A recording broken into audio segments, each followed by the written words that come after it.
Hi guys, today we're going to be doing the new BTS album review. Originally I was going to do this with a friend of mine. Unfortunately that is not going to be the case. The filming plans fell through yeah, so just going to be doing it alone. May hopefully do it together in the future at some point, but it is postponed for now, so I'll be doing this solo review. So let's talk about BTS Love Yourself Answered, the brand new repackaged out sort of, you can't really call it a repackaged album.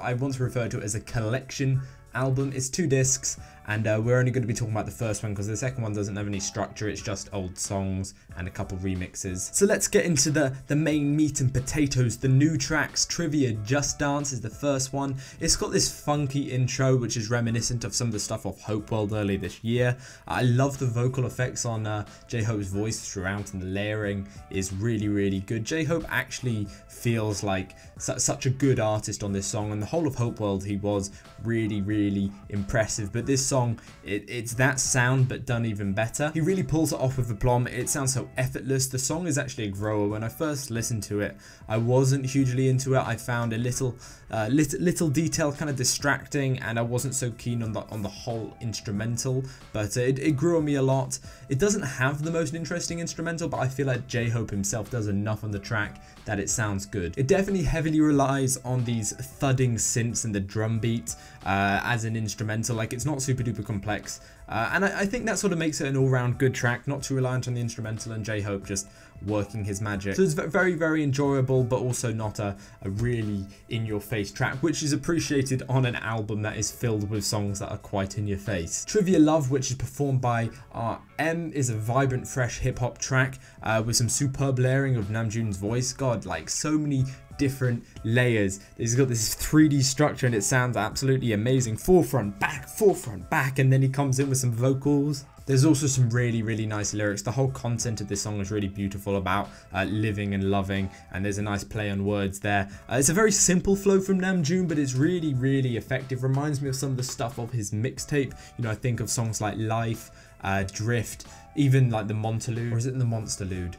I always forget whether it's the Monterlude or Monsterlude. The hook is delivered with this deft maturity and it sounds absolutely brilliant. Namjoon's delivery over the years has improved a lot. It's a very simple percussion layering, and the instrumental, like, there's not all that much to it, but I really appreciate it. Once again, because this album's quite intense and in your face, the subtleness of this song is really appreciated. Then finally we have Trivia Seesaw. This is probably the grooviest track BTS have ever put together. There's so much to this song. It's reminiscent of some of Post Malone's music at the start, but then it completely transitions into this funk mode, and Suga is such a versatile guy. I don't know how he keeps on whipping these different types of music and sounds out of his arse. Like, genuinely, you think of August D and how different this is to that, and you're just like, how do you do all these different styles? This was something out of his comfort zone, and I was shocked, and he pulls it off incredibly well. There's so many different sounds, and the instrumental is utilized incredibly effectively to make probably the best song on this album as a whole. Maybe The Truth Untold would be the only one I would consider to be as good as it. Maybe Singularity as well. Then we have Epiphany by Jin. This is Jin's masterpiece. I'm actually not so keen on this song. Whilst Awake Off Wings was not my favorite track on the album, it showed Jin had a lot of potential as a solo artist, as a vocalist, and I think this song is the evolution of Jin. I do think it is a better track overall, but it still doesn't hit those heights of some of the other intro tracks for me. I do think this type of sound, this vocal ballad pop track is what Jin is going to be good at.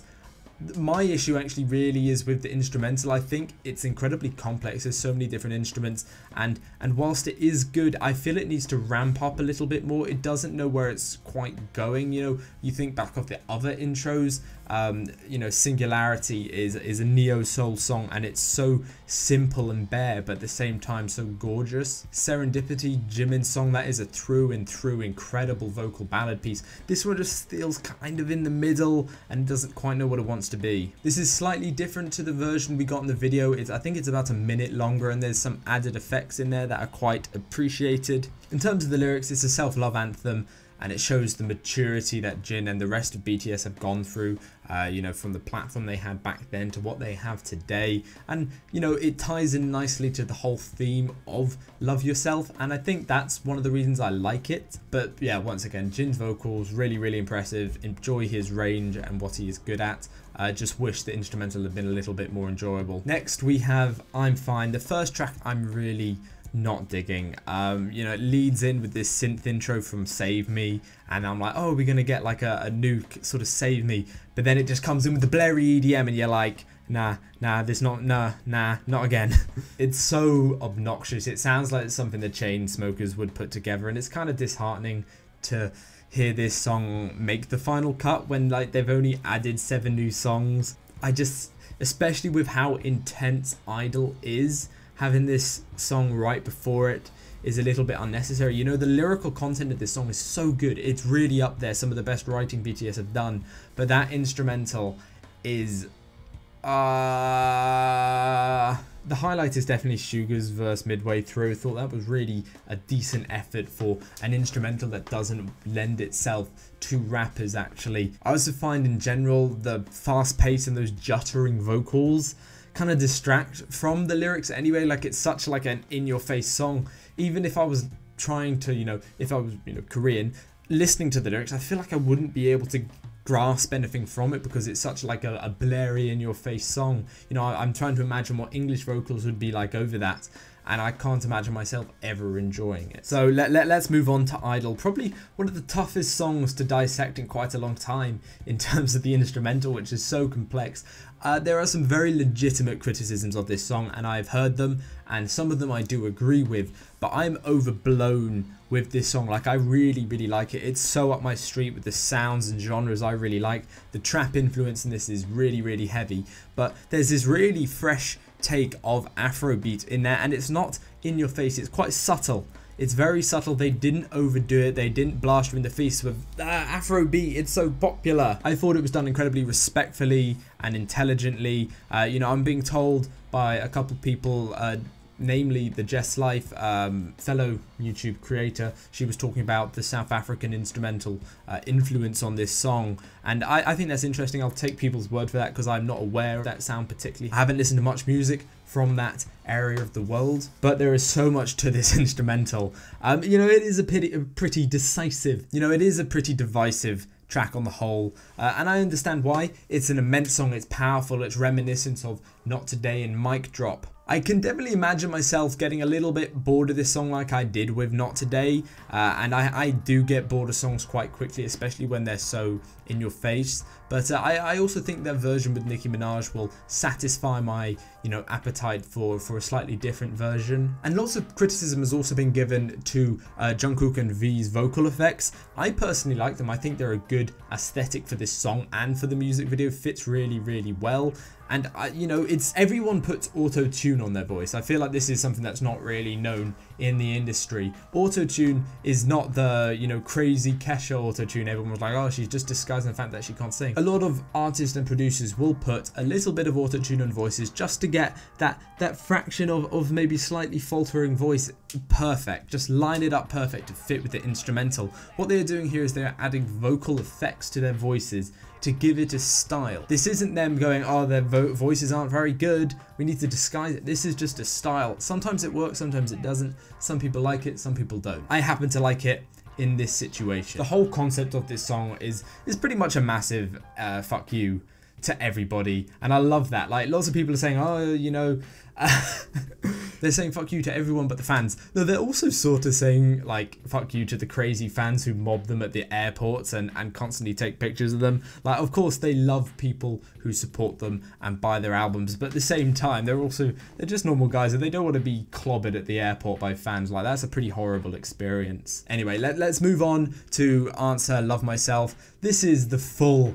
end to the Love Yourself series, and I actually think it's really good. It's the answer to all the trivia songs. This is actually a really lovely beautifully happy pop rock track. Glorious, glorious heavenly vocals, an incredible chorus with these amazing falsettos. Lyrically, it's quite simple, but it's, you know, it's a positive track. And I know Conor Maynard had a hand in this, which is just a nice little fact, and I sort of forgot he existed, if I'm going to be completely honest. You know, it really focuses on growth, and I think that is really actually the main idea of the Love Yourself album. That's my interpretation anyway, is growth of a person from the beginning to the end. You know, it's sort of a modern thing, us focusing on people's past a little bit too much. We don't allow for growth in humans anymore, and I think this whole album is about growth. Anyway, yeah, that's my take on the new tracks. In terms of how they fit in to the rest of the album, I think they do a pretty good job structurally. I have to say, I think the weakest point is the intro.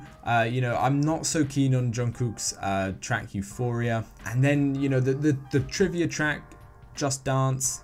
Is it Just Dance? I mean, that sounds like a video game. Is that actually Just Dance? Yeah, it is Just Dance. I don't know why I was thinking that was wrong. And then we get into Love Yourself, Her, and like some of those tracks, DNA and stuff, I'm not keen on them. Dimple, for me, that whole first bit is a little bit iffy, and I think that does let down the rest of the album. Once we get to the BTS Tear stuff, I mean, wow, I still love that album so much. The whole story and progress of the Love Yourself, Her albums, you know, it's a great concept, and I think it flows overall pretty well. I was worried they were going to include tracks like Mic Drop and Best of Me, because they don't really fit thematically, but they were also big tracks that did really, really well.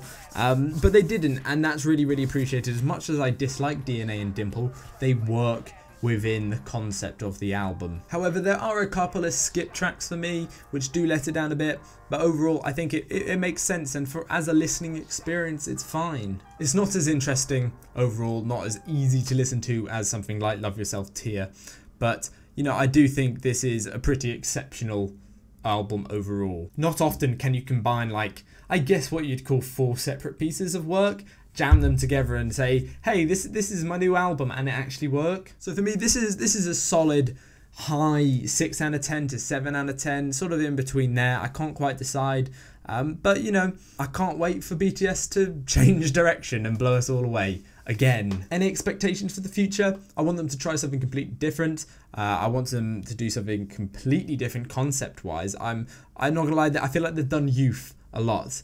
Enough youth. I feel like they're past that stage in their life. No more growing up, no more positivity. I would love for them to, you know, focus on some mental health stuff. I think they've pulled that off with Aplomb in the past, and I think they're obviously fairly aware of it, and I think they do it pretty well. I'd like more political commentary, because again, I think they do that quite well, and I'm waiting for R&B sounds to return. I think that is what I'd love to see out of all the different genres, you know, even some neo-soul influence in there, that'd be cool. And please, no more EDM. But yeah, that's it for today. Thank you for watching. I hope you have enjoyed. This is going to be Ginno signing out. See you guys soon.